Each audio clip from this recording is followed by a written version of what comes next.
toutes et à tous, je m'appelle Pierre-François Dequin, je travaille en mire au CHU de Tours et ce diaporama a été largement conçu par mon collègue et ami Jean-Marc Tadier qui travaille lui en mire au CHU de Rennes. Nos liens d'intérêt sans rapport direct avec le sujet de ce topo et les objectifs pédagogiques de rang A et de rang B concernant l'anaphylaxie. Alors on va tout d'abord définir l'anaphylaxie, on va sur quelques diapositives expliquer sa physiopathologie, on parlera des présentations cliniques, des grades de sévérité, d'une forme clinique un peu particulière qui est l'angioœdème, des éléments biologiques qui permettent le cas échéant de confirmer le diagnostic et enfin bien sûr du traitement et de la prise en charge de l'anaphylaxie. Donc l'anaphylaxie c'est une réaction systémique qui est déclenchée par la libération de médiateurs par deux grands groupes de cellules, les mastocytes et les polynucléaires basophiles. Qu'est-ce qui va déclencher cette libération de médiateurs? Il y a en fait plusieurs mécanismes possibles. Des mécanismes immunologiques de type allergique, médiés par des immunoglobulines de type E, et c'est ce qu'on appelle stricto sensu l'anaphylaxie. Des mécanismes immunologiques mais non allergiques qui ne passent pas par les IgE, et on les appelle des mécanismes anaphylactoïdes, et puis aussi des mécanismes non immunologiques où il y a une activation directe des mastocytes par des médicaments, et on appelle ça des réactions anaphylatoxiques. Quels sont les allergènes susceptibles de déclencher ces réactions, ou les substances susceptibles de déclencher ces réactions? Eh bien, essentiellement les venins d'hyménoptères, le latex, dont le rôle dans les réactions anaphylactiques est en augmentation, les aliments et des médicaments, et au rang de ces médicaments, en premier lieu les antibiotiques et notamment les bêta-lactamines, les AINS, mais aussi des agents anesthésiques comme les curares, et bien évidemment une liste très longue de médicaments qui peuvent potentiellement être en cause. Alors quelques diapositives de physiopathologie, la réaction anaphylactique médiée par des immunoglobulines de type E.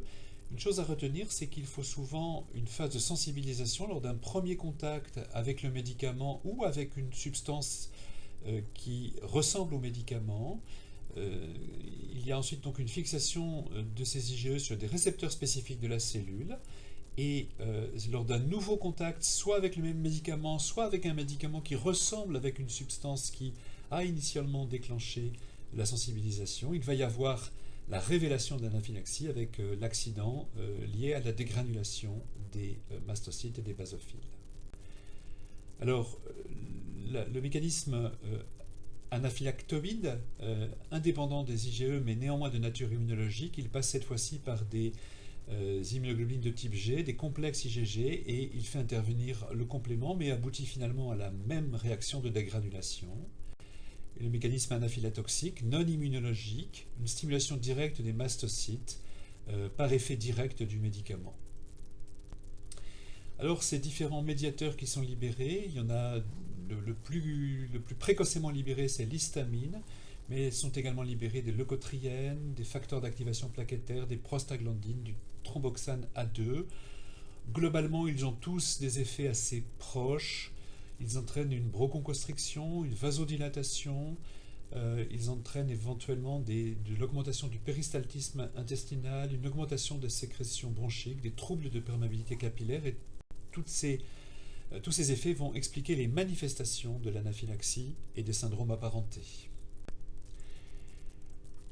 La majorité des réactions dans l'anaphylaxie surviennent dans les minutes qui suivent l'introduction de l'allergène dans l'organisme. C'est donc une réaction immédiate, explosive, et quand une réaction survient plusieurs heures après, ce n'est clairement pas une manifestation d'anaphylaxie. Elle associe des manifestations cutanéo-muqueuses, respiratoires, cardiovasculaires et digestives. Les signes cutanéo-muqueux comprennent un prurite et un exanthème, notamment prédominant sur le visage, le cou et le thorax, mais pouvant s'étendre à l'ensemble du corps. Les signes respiratoires peuvent associer un angioœdème, donc une infiltration des voies aériennes, mais aussi un bronchospasme, réalisant comme l'équivalent d'une crise d'asthme. Les signes cardiovasculaires sont une tachycardie sinusale associée à une hypotension artérielle pouvant aller jusqu'à l'état de choc anaphylactique, et les manifestations digestives associent des nausées, des vomissements et des diarrhées. Alors il y a plusieurs grades de sévérité du choc anaphylactique par une classification assez classique. Le grade 1, ce sont des signes cuténo-muqueux généralisés à type d'érythème et d'urticaire, éventuellement associés à un angio-œdème. Le stade 2 est défini par une atteinte multiviscérale modérée, associant une hypotension, une tachycardie, une hyperactivité bronchique. Au stade 3, l'atteinte multiviscérale est sévère et cette fois-ci le pronostic vital est engagé. Il y a un collapsus, une tachycardie qui peut évoluer vers une bradycardie, des troubles du rythme, un bronchospasme sévère. Le stade 4 est un tableau d'arrêt cardio-respiratoire dont il faut savoir qu'il peut survenir très rapidement dans l'anaphylaxie. Une forme clinique un peu particulière que l'on va détailler qui est l'angio-œdème. C'est un œdème dermo-hypodermique et muqueux, une espèce d'urticaire profond qui se traduit par une tuméfaction douloureuse. Les patients décrivent volontiers un état de tension, ils ressentent un état de tension qui prédomine sur le visage, notamment les paupières et les lèvres, éventuellement sur les extrémités et les régions génitales, souvent associées à une urticaire superficielle, qui peuvent être graves s'ils sont localisés à la région pharyngée et laryngée avec un risque respiratoire par obstruction des voies aériennes. Donc c'est une localisation spécifique qui peut être dissociée du retentissement hémodynamique de telle sorte que les deux formes très graves de l'anaphylaxie sont le choc anaphylactique et l'angio-œdème que l'on appelait classiquement l'œdème de Quincke. Alors la plupart sont allergiques d'origine histaminique. Ils peuvent s'associer à un choc anaphylactique et on va parler du traitement tout à l'heure, mais ils imposent le même traitement que l'anaphylaxie grave, le choc anaphylactique. Et pour rappel, 5% sont d'origine bradykénique, non allergique, ce que l'on appelait autrefois l'endème angioneurotique, souvent associé à des douleurs abdominales, mais sans signes cutanés, sans bronchospasme ni état de choc. Ils peuvent être héréditaires, notamment liés à un déficit en inhibiteur de la C1-estérase, auto-immuns ou iatrogènes, facilités notamment par certains médicaments antihypertenseurs. Ils ont un traitement tout à fait spécifique car eux résistent au traitement classique de l'anaphylaxie à base d'inhibiteurs du récepteur de la bradykinin ou de concentrés de C1 inhibiteurs. Alors dans l'anaphylaxie en général, il peut y avoir une confirmation diagnostique. Il était classique de dire que l'on devait doser l'histamine, mais l'histamine, il faut l'oublier parce que son pic est obtenu en quelques minutes. Il est donc très difficile de les prélever alors même qu'on est en train de s'occuper du patient en urgence. La décroissance de l'histamine est très rapide et c'est un dosage qui d'ailleurs n'est pas remboursé, donc on oublie l'histamine. En revanche, il est possible de doser la tryptase d'origine mastocytaire. Elle, son pic est à son zénith en 1 à 2 heures et la décroissance va se faire progressivement dans les 10 à 12 heures. Alors c'est surtout intéressant s'il y a un doute diagnostique. Par exemple, lors d'un accident péropératoire, il n'est pas toujours facile de différencier un état de choc observé lors d'une intervention chirurgicale, d'un choc hémorragique par exemple, ou d'une allergie au latex des gants du chirurgien. Et donc, il y a en plus un contexte médico-légal un peu particulier qui doit faire renforcer le diagnostic. Dans une situation de décès compatible avec une anaphylaxie, où il est possible de faire un prélèvement post-mortem, et il est intéressant éventuellement de doser la tryptase donc à la phase aiguë, mais également ce qu'on appelle la tryptase basale, que l'on mesure soit à la 24e heure, soit lors d'une consultation d'allergologie, et qui est à ce moment-là normalisée, puisqu'il s'agit bien d'un accident aigu de dégranulation. Alors, un tout petit mot, la tryptase peut rester élevée à distance, mais dans ces cas-là, on est dans une maladie un peu particulière, une maladie rare qu'on appelle une mastocytose. Enfin, dans l'exploration des allergies, il est possible de doser des anticorps spécifiques de certains produits, ce qui va aider l'allergologue à définir les substances en cause dans les réactions observées par le patient. Le traitement et la prise en charge, une chose fondamentale à retenir, c'est l'adrénaline, la thérapeutique d'urgence du choc anaphylactique. Elle est indiquée en cas d'hypotension artérielle, donc dès les grades 2 un tout petit peu sévères, et bien sûr a fortiori au grade 3 et 4 et devant un œdème angioneurotique. Elle s'oppose point par point aux effets de la libération des différents médiateurs, puisque l'adrénaline a des effets vasoconstricteurs par effet alpha, Elle a des effets inotropositifs par effet bêta-1, elle a des effets bronchodilatateurs par effet bêta-2, et par ailleurs elle a un effet spécifique, c'est qu'elle inhibe la dégranulation des mastocytes et des basophiles. C'est donc vraiment le médicament de choix dans l'anaphylaxie. La dose est à connaître, elle fait partie des rares situations où il faut connaître les doses en deuxième cycle. L'injection est chez l'adulte de 0,5 mg, chez l'enfant de 10 microgrammes par kilo de poids, et elle se fait en intramusculaire dans la face antéro-externe du tiers supérieur de la cuisse.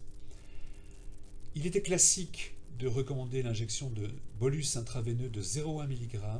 Ils ne sont recommandés aujourd'hui que pour des équipes entraînées avec une voie veineuse disponible et un scope, car il s'agit d'un traitement qui peut entraîner des troubles de rythme, faciliter des crises hypertensives, faciliter l'ischémie coronaire. Et donc, c'est un traitement de deuxième intention que l'on utilise bien sûr en réanimation, qu'utilisent les équipes des SMUR, mais dans la majorité des cas, c'est la voie intramusculaire qui doit être utilisée. Un remplissage vasculaire est possible chez ces patients hypotendus. Il s'agit d'un choc distributif par vasodilatation. C'est un remplissage modéré parce que l'adrénaline va très rapidement antagoniser la vasodilatation et que, à la base, le patient n'était pas hypovolémique et on utilise du soluté salé isotonique qui n'est pas allergisant, contrairement à certaines macromolécules. Les corticoïdes n'ont pas de place immédiate dans le traitement du choc anaphylactique. Ils mettent plusieurs heures avant d'agir, mais il serait peut-être intéressant pour prévenir le rebond d'anaphylaxie qui est lié à la libération de nouveaux médiateurs, de médiateurs néoformés, qui peuvent expliquer que des patients récidivent leurs manifestations dans un délai de 6 à 12 heures après les manifestations initiales. Le bronchospasme peut, s'il résiste à l'adrénaline ou en association, bénéficier d'aérosols de salbutamol, comme dans une crise d'asthme. Les antihistaminiques n'ont pas d'indication ou très contingente. Un patient qui a fait un épisode d'anaphylaxie doit être hospitalisé et surveillé 12 à 24 heures. Et surtout, tout patient qui a présenté une anaphylaxie doit être clairement informé. On doit lui remettre les produits suspectés, la liste des produits suspectés. Et très clairement, il faut un avis allergologique assez rapidement pour préciser les allergènes en cause et organiser éventuellement des actions de désensibilisation. Donc, à retenir, l'anaphylaxie est une hypersensibilité immédiate médiée par des IgE, avec un médiateur principal qui est l'histamine. Et à côté de l'anaphylaxie, il y a des réactions très proches et que l'on va assimiler. Le choc anaphylactique, la forme grave d'anaphylaxie, c'est un choc distributif brutal. Et il survient généralement après la deuxième exposition à l'allergène. La première a sensibilisé, la deuxième déclenche la réaction. La gravité, il y a cette classification en 4 grades et le cas particulier des localisations pharyngo-laryngées de l'angioœdème. Le traitement doit être très précoce, interruption de l'exposition allergène et administration d'adrénaline dès le stade 2 en intramusculaire 0,5 mg. L'expansion volémique modérée peut aider. Toute réaction anaphylactique doit être explorée et la prévention des récidives repose sur l'éducation des patients avec la remise d'une carte d'allergie, la liste des allergènes, l'éventuelle désensibilisation et la prescription de stylos d'adrénaline auto-injectables à condition d'apprendre au patient à s'en servir, mais qu'il doit pouvoir utiliser lui-même et que sa famille doit pouvoir utiliser en cas de récidive. Je vous remercie de votre attention.